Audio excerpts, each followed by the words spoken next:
Hello everyone, welcome back to our channel. In today's video, I'll show you how you can use Apple Pay in stores without your physical card.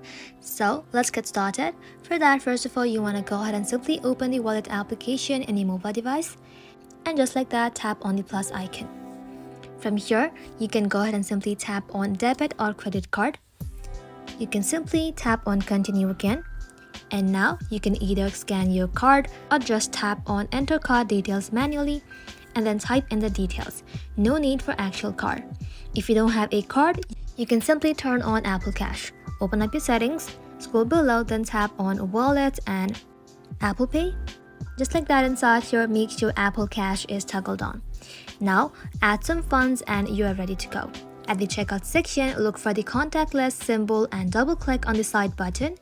After that, you can use your Face ID or Touch ID and hold your phone near the reader until you see done. That's it. Super quick and super easy. That's Apple Pay without the card.